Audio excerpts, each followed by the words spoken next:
Hi, everyone. Welcome to our Hello. Facebook Live today.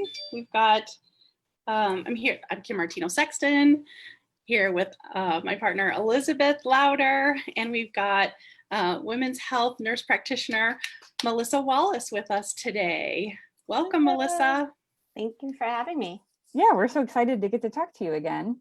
We haven't had you on a Facebook Live, but we really, I know Kim and I really value the work that you do and getting your take on how women are doing right now as far as, their physical health, their mental health, and particularly right now with getting ready to go back to school and the end of the summer, beginning of fall, like what does that mean? So thank you for joining us. Well, thank you for having me. I really love what you all are doing as well, so I'm happy to do it. So tell us what you're seeing. So Melissa, I guess, first of all, for folks who don't know you and what you're up to, share with us, what do you do? Because people look at, so women's health nurse practitioner, what does that mean? So tell us a little bit about it. So I happen to work at St. Louis Women's Healthcare Group. It's a private OBGYN practice here in Chesterfield, Missouri. And so women's health nurse practitioners focus on women's healthcare basically throughout the reproductive and post-reproductive lifespan. So that can mean anything from, well-woman care, gynecological problem visits, certainly contraception, pregnancy, postpartum, and postmenopausal and beyond. So that's kind of where my emphasis is. So the spectrum of women's health, hence in the name. Yes, yes. So, we've now been in this lockdown quarantine for, I guess it's 6 months. And some of us are getting used to this being kind of our new set point. I won't say normal, but kind of where we're living. So what are you seeing? How has this quarantine affected your practice and working with moms, and what changes have you guys made? Yeah, and I know you and Elizabeth and I kind of talked more earlier on, and it's interesting, even since we last talked, which was I think maybe like May, June, things have really shifted, I feel like, yet again. It was very interesting in the beginning when this all happened. From a practice standpoint, I mean, we didn't know what to do. We were kind of shuffling. So we shut it down to the most essential, like obstetric visits and patients that had to come into the office, and then switched to doing some telemedicine as much as we could, medication refills, postpartum patients, whatever. But I was still seeing women and families who were postpartum. And what I actually noticed was that I felt like things somewhat improved for some of my patients. And so you and I kind of talked about that earlier.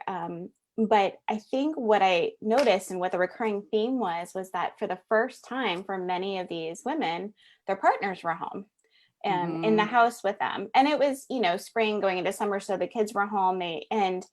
But I think it was really interesting. So a lot of them were getting more sleep and feeling more supported and just not quite so isolated. So I was really pleasantly surprised to see that kind of trend. And again, I kept hearing that over and over. I had one patient in particular who that every time we would talk and I'd follow up with her, she's like, yeah, I'm doing okay. I mean, my husband's still here. So I just feel like I have that extra help. And, so as of more recently, since we've had the shift to going back to school, for some of us, our kids are still home, but that brings a whole nother set of issues, right? And then some are actually physically going back to school, and many partners have returned to working in the workplace. I'm kind of seeing this pendulum shift the other direction. I had a patient just last week, and she was just talking about how isolated she felt because not only is her partner gone, but like she can't get together with her girlfriends and can't go to these, a lot of the resources we send them to, new mom groups, or I mean, like she just was like, I am alone. And so isolating. So that's been something I've noticed more recently. And one of the things we appreciate about the work that you do in the office that you work in is how you do that work. And so can you tell us a little bit about, and I'm sure I'm assuming you have an idea of how different your practice is from some other practices, but what is it, especially when we talk about maternal mental health? How does your practice take not only mom's physical health into account, but tell us what you guys are up to around maternal mental health. Sure. And I've worked in a variety of different settings, and a lot of my research was focused around postpartum mood disorders. And what I have noticed, and I have to say that for the practices or clinics where women's needs aren't being met, I think it's not from a desire of not wanting to, which is where you guys come in, because for the most part, providers don't get adequate training in school. There's not a lot of incentive to really prioritize maternal mental health. It's not a lot of money in it or anything like that. Many providers feel really uncomfortable with any kind of psychiatric condition. And so they sort of separate the mind from the body instead of looking at us as a whole. And they just feel like terrified, like, what do I do? Or if somebody does have postpartum depression or anxiety, then where do I go from there? So way back when I interviewed with my practice, I've been with it for little like 14 months or so. One of the first things that really impressed me is I talked about maternal mental health with Mary Beth, our office manager, and she talked about it, and she really valued that was something I felt strongly about, and that's where my research was. She said, we need more of that here.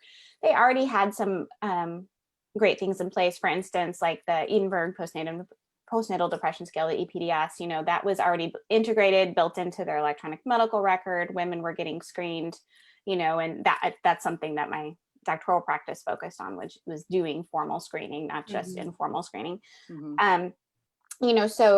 But she said, but we really kind of need help with that next step of, okay, well, if someone's diagnosed, kind of like, where do we go? So they really valued that coming in, and that meant a lot to me. And so when a woman, and I also, the other thing that I integrated once I started, and is happening, I think, with most patients, I know certainly my OB patients I'm seeing, is doing screening during the pregnancy, sort of around 28 weeks, just as a benchmark to help standardize the screening practices, but also to let women know, like, to normalize it. Like, we're screening for gestational diabetes, and we're going to just take a check and see where your mental health is today, because a lot of it is reducing the stigma, not only for providers, but for the patients. And so, and that's a great chance to like open up and start talking with them, because mental health doesn't start after that baby's born. Certainly there's a whole, spectrum, and it's just that open gateway and letting them know it's a safe place, and to be able to do that, and when somebody comes in, and if they do, after talking to them, that they screen positive, or we feel like they're struggling, we're definitely going to take that next step. So for me personally, it's referring to counseling, which to me is always the cornerstone. And, we talk about all the things, I go through and do counseling about, sleep hygiene and nutrition and all of that, but trying to actually get them set up with a therapist. Sometimes pharmacotherapy is indicated, so starting somebody on medication, but the most important part for me is follow-up. The worst thing we can do is like start them on meds or do this and just say, see ya, because they need the follow-up. So I schedule follow-up appointments, usually at least every 4 weeks. I don't make them come in. If they want to do them virtually, they can, because sometimes just getting out of the house is so exhausting. Some are like, yay, I want to leave, but but they physically can't. So and I feel supported within the practice to do that, because even, if I have a postpartum patient coming in that we know is struggling, they'll allow me to have extra time to be able to talk to her and to really, and not just like shove her out the door. So I think the number one takeaway is I never want a woman or a family to feel that they're still alone, that there's no hope, because there is, and you just need somebody to help get you through, and who at least understands and can let you know that things are going to get better. Yeah, I love that you mentioned that follow-up piece, Melissa, because that's such an important part. That's one of our, paramount parts of the Heartland protocol, right? Is the touching base and making sure that you're not just asking the same old, couple questions, maybe just about their physical healing, Mhm. but also making sure that, most moms come in after they have a baby for a 6-week checkup, and then a lot of practices don't see them again for a year. Mhm. And so I love that Mhm. that's just a part of your standard protocol, that like if somebody needs some extra support, or if you're noticing anything that could put them at risk, that you're making it easy for them to touch base and follow up with you. Yeah. Yeah, And that's, it's, oh, go ahead. I'm sorry, but as we still all get used to talking on Zoom, Yes, sorry. exactly. I think that, that the touch base piece, that follow-up piece, and so important. And having that one person who sees you makes such a difference. And so, it sounds sometimes like so small. Well, it's one person, but it's one person who really understood this mom, and that gives her that hope, and it takes her out of that isolation, because now she's not alone in it. And that is huge. And so how, even before you even get to the follow-up piece, it's like she was heard. And that's what we hear from moms over and over again, that they didn't hear me, I didn't. And so having the one person, and multiple people in the practice, or whoever it is, but just making that difference one mom at a time. And it's interesting because, you mentioned that you get some time to do that, because we know that in practices, as you said at the beginning, it's not that doctors don't want to attend to mental health. It's time, it's comfort. I mean, there's multiple factors. Right. And so, it's so when you say there's time to do that, how do you come up with the time? Like, can you share your secret sauce? I'm going to be honest. There are times that I get behind. I do have a very full schedule, so I may not know when they're initially coming in, but I cannot look at my watch and I know the next person is waiting. And honestly, what I end up saying to the next person is, I am so sorry for your wait, and I literally just take it. And it's not always the easy thing. I may have an angry patient after that. My support staff is really good at knowing, like, if I'm running back and say, hey, can you let the next one know? And most people are fine if they just know they're going to be waiting. So sometimes I don't have it. But for instance, I might generally have 15-minute appointment slot for a patient. If somebody, like I said, we do the screening ahead of time. So sometimes we get alerted, or a patient might even call and say, I'm having problems. I have no problem scheduling a 30-minute appointment time. And that's where those above me, are really instrumental in saying that's okay. They're not coming down on me going, no, you've got to see a patient every 15 minutes. I know that I am 100% supported in doing that, because they're going to prioritize the patient at that point who needs me. So that is a key, and that you don't always get that buy-in. When I worked for a larger organization that I won't name, but a big health system here, there is no way I could have done that. And so I think that's one of the beautiful things about our practice, is that, you have human beings you can go talk to and saying, hey, and, so they do allow me to have it when I need it. And there are times, I'm human, I get behind and it gets stressful, and you're like, oh no, but you do what you have to do. So I don't have any secrets. It is difficult because in today's healthcare, I mean, we have to see a lot of patients, and it's not built and set up around. I mean, mental health issues are a lot harder to discuss and to diagnose and to treat, I think, a lot of times, than physical problems where we can see it and fix it, Yeah. So. Well, and it's wonderful that, this piece, in terms of, well, and I just lost my train of thought. There were three things I was gonna prioritize these three things. That's a lot of things. And lost them all. And so brain fog and times. Well, and concentration. Exactly. One of the things I was thinking, though, is that there's a dermatologist that I see, and he is notorious for being way behind, sometimes 3 hours behind. Oh, wow. And people wait. And one of the reasons people wait is because, the reason that he got behind is because he's taking his time with a patient who, even though we're scheduled for 15-minute blocks, but something is going on, and he's taking the time to see that. And they keep building more and more staff in. And over the 15 years that I've been seeing him, they've gotten much more efficient because they know he's going to run into this. So they keep adding more the other staff around him to make sure that everybody feels comfortable, and sometimes to move things faster.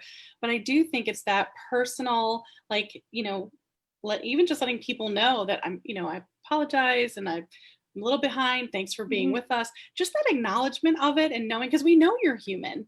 And so we'll wait in doctor's offices where we know when it is our time, that we're going to get our time with you and be heard. And that even if it is within that 15 minutes, we still feel like we've got an hour with you.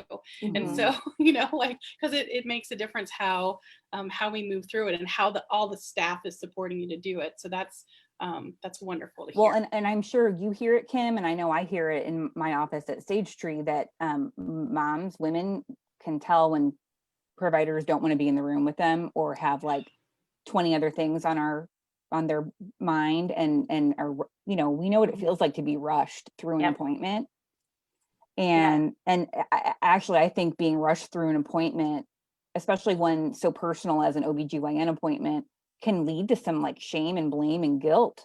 Oh, absolutely. Like I won't bring, not even to mention minimizing your symptoms, but just like you're having to do this like mental triage, like, well, what should I be bringing up? And that doesn't feel good. And we know what it feels like to be with somebody that is actually listening to us, and like practicing empathy with us, and isn't perfect. We don't need them to be perfect, so man, I really appreciate that, because I'm just thinking of so many stories that I've heard my clients share with just, they were hurt, and maybe not, probably not intentionally. Right.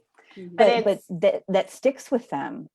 It does. And I know I've shared with you too before, but everything that sparked my interest in maternal mental health, because this really wasn't on my radar, occurred after the birth of my first daughter. And I had very severe postpartum depression, anxiety and panic disorder. And I had never experienced anything like that in my life. And it changed my life, I think ultimately for the better, because it opened my eyes, because I was going through it as the patient.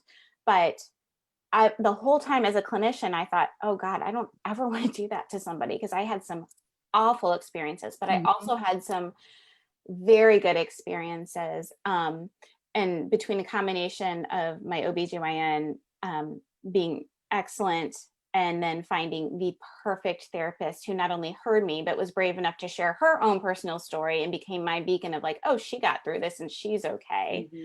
And then just my grit and my family, who, I had all the right things. I'm luckier than most. I had everything to help me get better. So I'm driven by a desire to do better. I certainly don't always get it right, but I know what almost drove me over the edge. And that was having my symptoms dismissed. And not only dismissed, but it was just inappropriate conversations and things like that. And I just don't ever want to do that to somebody. So, so I do. And sometimes I will share my own story with them. And again, just so they know, like, I get it. I don't think you have to have gone through this to get it, but certainly it adds another depth, another layer of understanding. Cause I feel it. I remember that feeling, and it's just, awful. And I want them to know you're going to get better. Isn't that an important message? Right, to instill hope, some hope, because you're so hopeless in that moment, and not having experienced depression before anything, I just did not understand. I'm like, how can you not have, like, I didn't understand the chemical feeling of being clinically depressed or having panic. I had certainly felt sad, or I had felt anxious. I had no idea. And so for me now, I see it as a blessing, because it really did provide a layer of empathy I would have hoped that I would have had, but I don't know, and it really, and again, I'm so thankful to those that helped me along the way, because it was just about finding the right mix of people. And what I love that you all are doing is you are making that easier by getting all of these resources in St. Louis and bringing them together so that we can get that right group for all of our patients.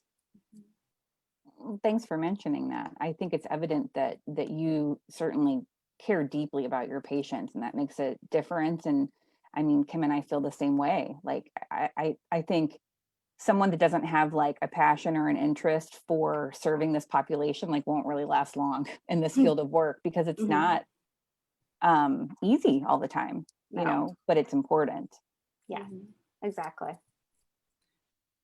And it's, you know, it's refreshing to see and hear providers be so authentic, like to know, because I know that in the medical field, I've heard, since I'm non-clinical and not in the medical field, but I hear from providers that it is hard to share your struggle when you are a provider and you're the one who's supposed to be the strong one.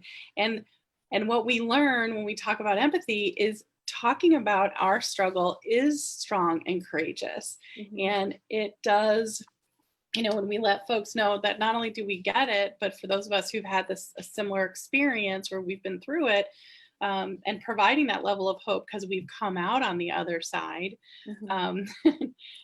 is, again, it's a courageous thing to, you know, to talk about mental health issues, depression, anxiety, at the level that, you know, even just mentioning it how you're mentioning it today, because it's not typical in our society.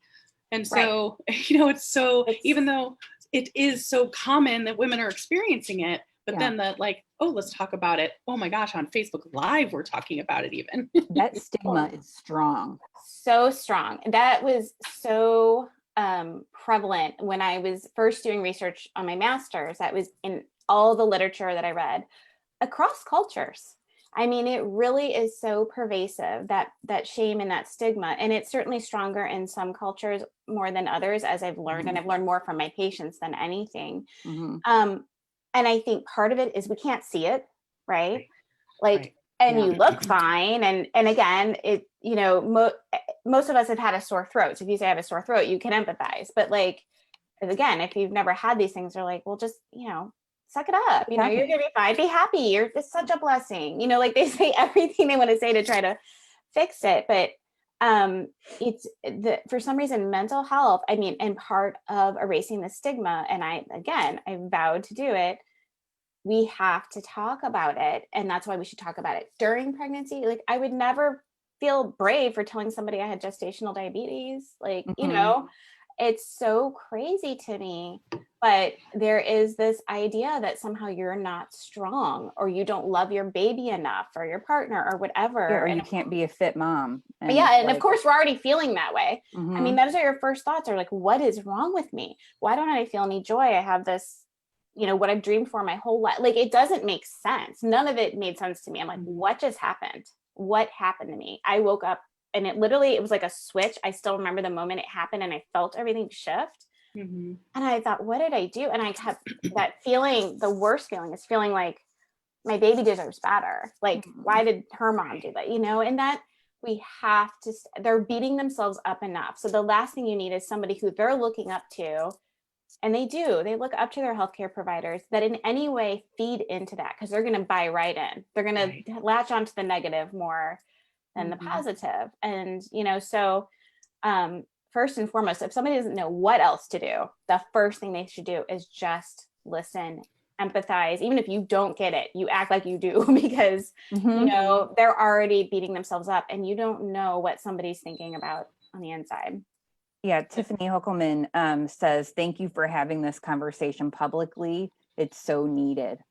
Oh, thank you, Tiffany. Well, I'm glad she's watching. And I'm really so grateful that you went right into, so what can a provider do? Because and that is key, like, listen. And providers are really great at listening because that's their job. I know when they're talking about the physical side of things, they listen because they're listening for a set of, right? They're listening to hear, like, okay, so what needs to be fixed? And so I know they know how to do it.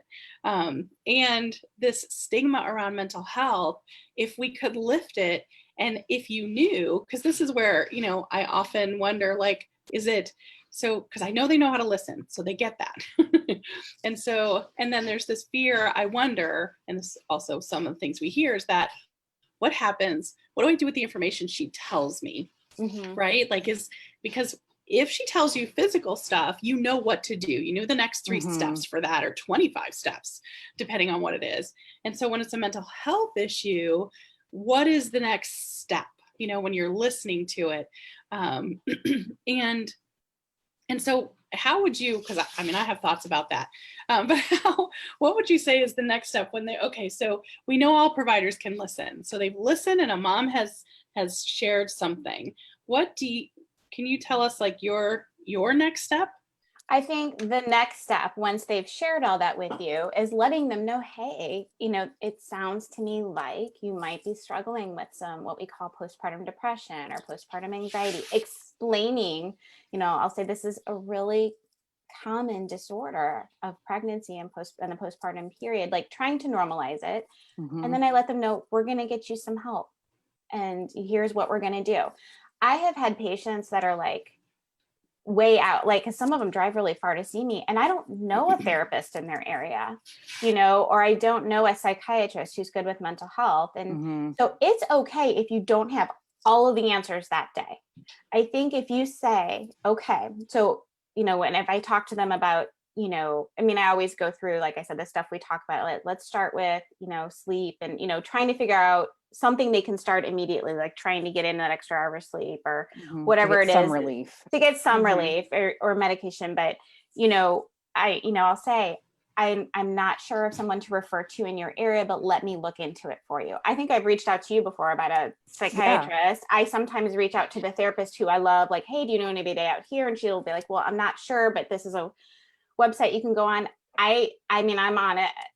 I sometimes go above and beyond because I'm a little bit controlling, but I'll get on like I like to read their reviews and see what's on their website. Like if they're mentioning maternal mental health, because the last thing I want to, you know, and I'll tell them too, like, hey, this is somebody that looks like they could be good. I don't know them personally, but let's start here. And if this doesn't work or you're not feeling comfortable, I'll help find you somebody else, you know, because when you're in the throes of it, you almost don't have the energy to try to figure it out, you know? And so, I mean, sometimes I get home late. I mean, I do, you know, I'm not seeing these patients all day long every day, you know? So yeah, sometimes I might have to take another extra 20 minutes, 30 minutes on that one patient. It might kind of getting on the internet and looking and trying to find the therapist, but it's worth it because you're not just affecting that woman who she's important enough. It's her baby. It's her other children. It's her spouse. It's her whole community. When we strengthen women and families and support them, we are changing the world because we are the foundation of the family. And so I just think they're worth it. And somebody thought I was worth it. You know, so I think that is the next step, is knowing you may not have all the answers, but you're like, I'm going to get you some help. You know, that's all they need to hear, is that you care, you know, and that you are going and follow through with that, you know, but that's where you guys come in, you know, and finding the experts and asking questions. I reach out to people all the time, like, hey, I don't know where to go with this patient, you know, or what to do. Yeah. And that brings up, you know, one of the things that Heartland really cares about is like having that network, but also, you know, we should mention that Melissa is a Heartland approved provider. And so that's kind of like a stamp of approval that like they have that, you know, training in PMAD and perinatal mood and anxiety disorders. And we have all different types of professionals on our website. So that's a great place to start. And as we do more trainings, that registry gets bigger and bigger. But so, you know, we can find like who is going to be a PMAD, you know, focused, you know, lactation counselor or pediatrician, or, you know, something where that may not be their, you wouldn't assume that that's going to be their focus. We've got counselors and doulas and, you know, lots of professionals on that registry, so that we can kind of like, you can save a little bit of time, you know, exhausting a search for someone. And that's a great place to start. So, and I've actually, you all in the, when I went to your training, you had a list, and it was kind of like that initial list of different kinds of providers, like counseling, the Mom's Line, doulas, good websites. And I've actually been handing that out to patients. There's nothing better than giving somebody something to start with, you know?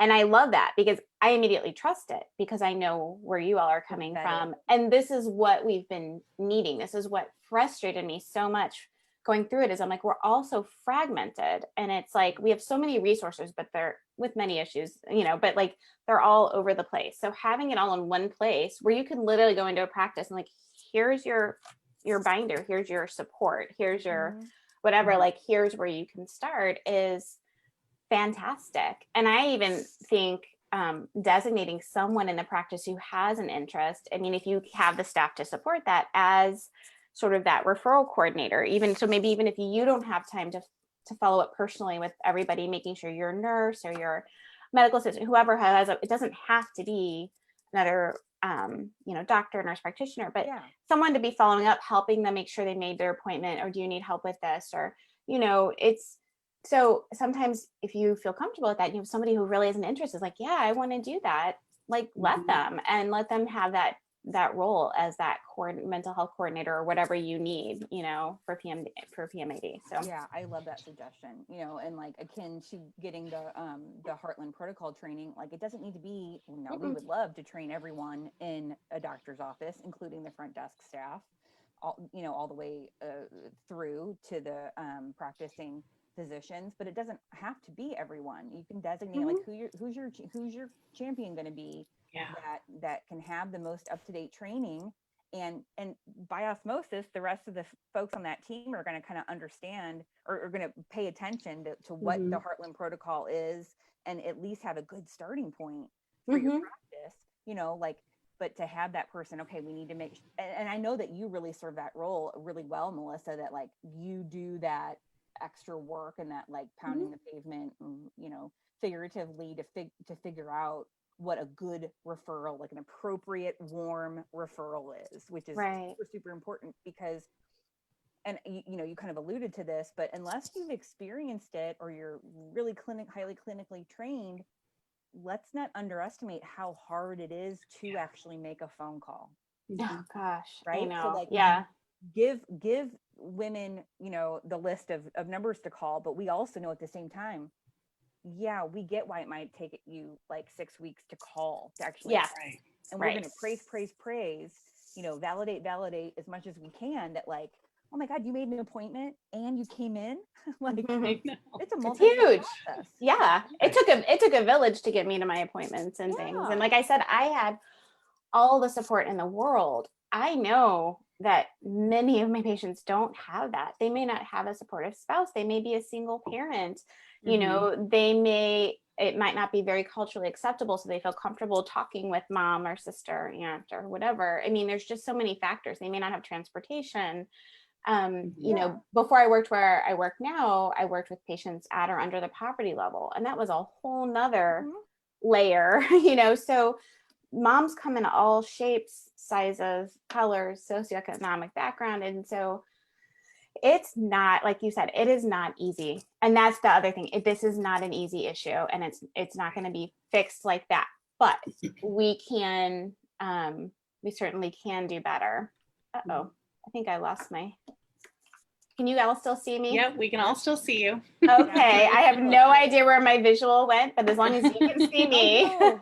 Yeah, we can see you and hear you. Let's see if I can, I can still see me for some reason in the corner, but I apologize. That's okay. We still see you, and it doesn't look like anything's different. And I think, good. So if we just in like a little review, so listening to our patients, being, not patients, but listening to moms when they asking the question about mental health. I love that there's a screening in place, and we've got that tool, the EPDS, the Annenberg Postnatal Depression Scale, is a valid tool. It's been around forever. Having that in place, listening to moms, because we know that sometimes women will take a screening and they're not necessarily sometimes willing to be open on that screening, or they're just like getting through it. But then if someone is sitting in front of them and says, how are you? And they're like, the baby's doing great. And then I'm like, no, how are you? And then, so that listening piece. And then, like you said, that next step of making a referral, and how wonderful when there's a champion in the office, someone who can, help with those next steps, because that does take time. And we're happy at Heartland to help with that next step. That's why we, with our provider registry, and Elizabeth and I make ourselves available. And we're, happy to help out with that, because it isn't easy, because there are so many factors for moms. And we always want moms to know it may take, you may have to say this a few times to people. Most moms know this. They may have said it already to 10, and they finally found the person who did hear them. And then, because both Elizabeth and I, and just like, you, Melissa, we don't necessarily want to give a big list, because we want to help with that kind of more narrowed, warm referral, because we know how hard it is to go the next step, and make that next phone call.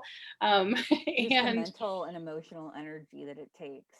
Yeah. Physical energy, but I mean, just like it can take days or weeks to build ourselves up to like make a phone call.